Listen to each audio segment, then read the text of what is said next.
Hey, welcome to A Foreign in the Philippines.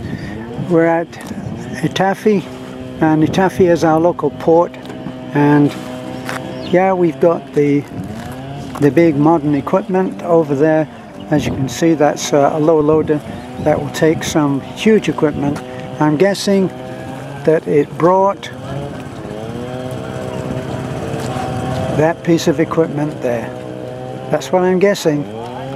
That's a big barge, and it's being, I think, I was asking myself if that was for delivering gravel and other materials like sand to the island, or whether it was for taking it away. And then no sooner had I turned the camera off than that huge truck there, which I see would be a dump truck, that arrived, and it looks like it's backed up. I waited to see if it was going to be loaded, and it's not. So it looks like it's going to dump that material right into the corner there. So as you can see, it's a beautiful day. Two things that you always seem to hear. One is chainsaws, and the other is roosters. And as luck would have it now, because I've said that, the roosters have gone to sleep.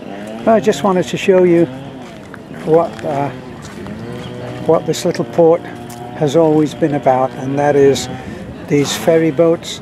These ferry boats are waiting to ply their trade. Got the Filipino flag there. Ah, thank you. There's a rooster and a dog. We're in the Philippines.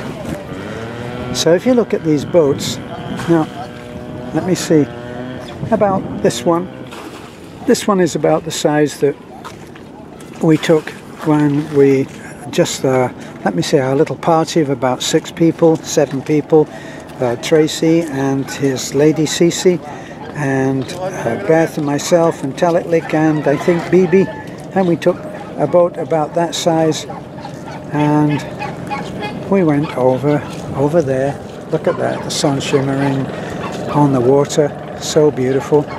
Now there's a fisherman. He's right out there. Look, that's not, he doesn't have a motor on that boat. It's a tiny thing. Look how far he is. And he's way out, and he's fishing. There's another one over there. Look, that one has a motor.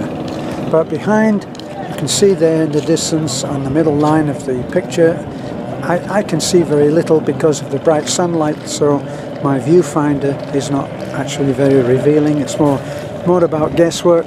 But that's Grandma's Island, what we call Grandma's Island. You can see the beginning and the end. And when we come, we go to what we've started to do whenever we go to Grandma's Island to see our 100-year-old. I think she's 100 years old now. And we go to see Grandma. We take a boat like this, same size as the one I just mentioned. And the last, one of the recent times that we said, last but one, we had a captain of the boat was, let me see, maybe 11 or 12. He was about 11 or 12 years old, and his crew were about 6 or 7. You see that young boy there in the yellow? How old can he be?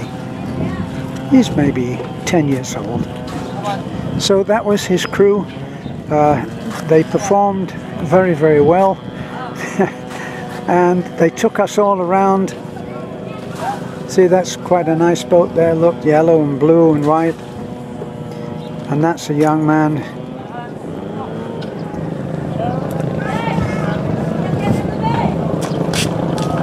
I wish I could understand what they're saying. But anyway, you'll see that they are very skillful at what they do. Here they're just hanging out, waiting for trade. So what we did when we went, we paid the captain. Beth negotiated a figure.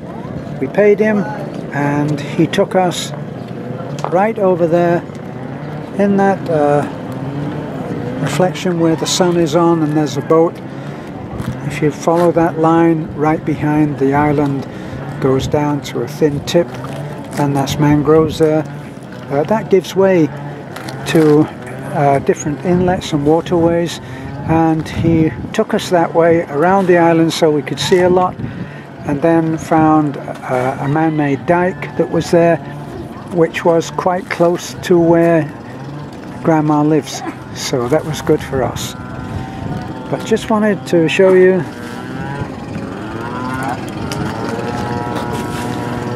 these are quite a good design, and often quite crudely made because they're made on a shoestring. But the way that they've got that all tied together, no nails in the bamboo, it's all tied together with the plastic string. Works very well. It's only the boat itself which is nailed together. They won't use copper nails here because copper nails are very, very expensive. But that one, when you board one of these, you take your life in your, well, you take your dry life in your hands. And here's a set of steps which they put in fairly recently, though they look a million years old. Then you have to stand onto that slender tip of the boat and make your way to, well, comparative safety there on the first crossbar. If you're not that steady, or if you've got bags or something, then that's a challenge. But what they do often is they get that pole, which is for punting the boat out into deeper water, and they hold that up. Two people hold it, and you have a handmade temporary handrail, which helps. So that's it. That's a glimpse of life down at the Taffy port. Thanks for looking in. Another glimpse of ordinary life in the Philippines, our part of the Philippines, on the island of Bohol. Don't forget to like, comment, subscribe and share if you think that there will be someone who would enjoy this look at the simple life in a part of the Philippines which may not always get so much attention. Bye for now.